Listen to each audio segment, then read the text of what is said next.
آج میں آپ کے سامنے چند بنیادی چیزیں شیئر کرنا چاہتا ہوں۔ پہلے یہ کہ رمضان کا روزہ کب فرض ہوا، دوسرا یہ کہ کیا جناب نبی اکرم صلی اللہ علیہ وسلم رمضان کے روزہ کے فرض ہونے سے پہلے کوئی اور روزہ بھی رکھا کرتے تھے یا نہیں، دوسرا یہ کہ رمضان کے روزے کی فضیلت کیا ہے۔ میں اس کے لیے آپ کو ایک بہت ہی مضبوط اور مستند حدیث پیش کروں گا۔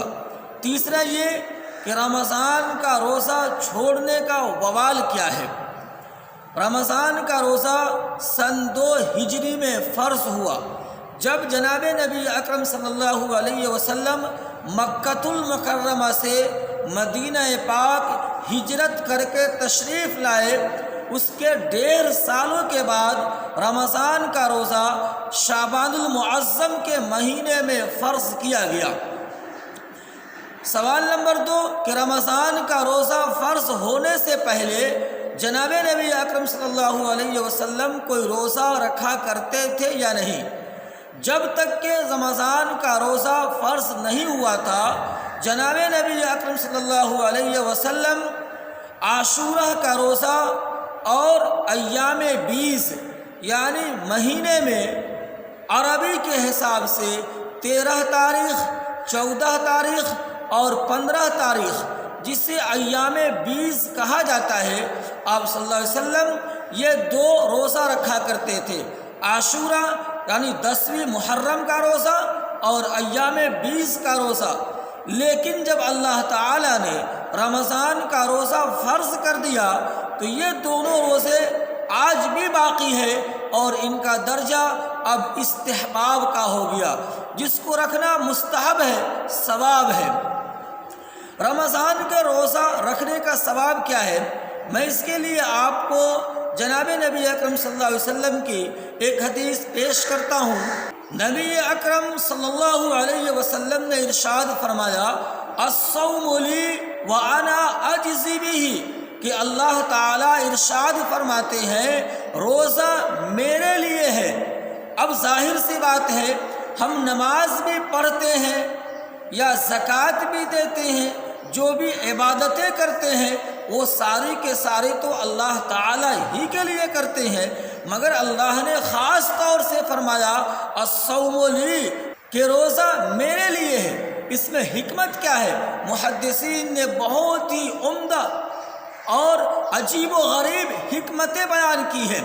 پہلی حکمت یہ، دوسری جتنی بھی عبادات ہیں، خواہ وہ زکوٰۃ ہو، نماز ہو یا دوسری عبادات ہو، ان سب عبادات میں ریا کا شبہ ہے، دکھلاوا کا شائبہ ہے، لیکن روزہ ایک ایسی عبادت ہے جس میں دکھلاوے کا شائبہ نہیں ہے۔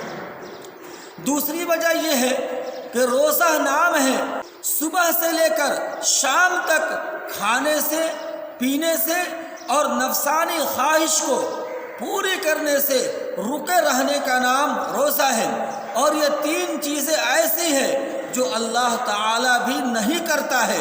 نہ اللہ کھاتا ہے، نہ اللہ پیتا ہے، نہ اللہ نفسانی خواہش کو پوری کرتا ہے۔ جب بندہ اللہ والی صفت کو اختیار کرتا ہے تو اللہ نے کہا کہ روزہ میرے لیے ہے، چونکہ بندہ میری صفت کو اختیار کر رہا ہے۔ تیسری توجیہ محدثین نے یہ کہ قیامت کے دن جو بھی ظلم کرنے والے ہوں گے، مظلوم کو ظالم کی نیکیاں دی جائیں گی، ان کے نیکیوں میں نماز بھی ہو سکتا ہے، زکوٰۃ بھی ہو سکتا ہے جو مظلوم کو دیا جائے گا، مگر روزہ ان کے ظلم کے عوض میں نہیں دیا جائے گا۔ اس وجہ سے اللہ کے رسول نے فرمایا کہ اللہ تعالیٰ ارشاد فرماتا ہے الصوم لی، کہ روزہ میرے لیے ہے، وَأَنَا أَجْزِي بِهِ۔ دوسرا جملہ اللہ کے رسول نے فرمایا کہ اللہ تعالیٰ فرماتے ہیں کہ میں اس کا بدلہ خود پیش کروں گا۔ اس کی بھی توجیہ محدثین نے کئی کی ہے۔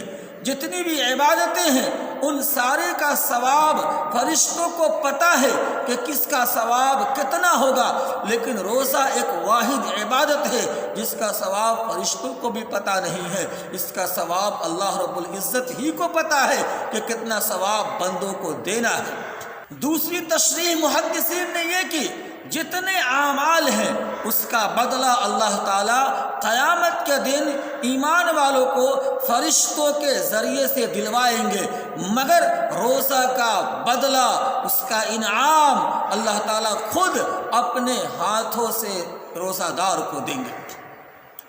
چوتھا سوال یہ تھا کہ روزہ نہ رکھنے کا عذاب کیا ہے۔ میں اس کے لیے آپ کو آج ایک ہی حدیث بیان کرتا ہوں، کوشش کروں گا کہ اگلے ویڈیو میں ایک اور حدیث آپ کو بیان کروں، آپ اس کو ضرور سنیے گا اور پتہ چلے گا کہ روزہ نہ رکھنے کا انجام کیا ہوتا ہے۔ اللہ کے رسول نے فرمایا کہ جس آدمی نے بغیر کسی مجبوری کے، بغیر کسی شرعی عذر کے اگر رمضان کا ایک روزہ بھی چھوڑ دیتا ہے اور اس کے بدلے میں پوری زندگی روزہ رکھتا رہے، پھر بھی رمضان کے ایک روزہ کا وہ ثواب حاصل نہیں کر سکتا ہے۔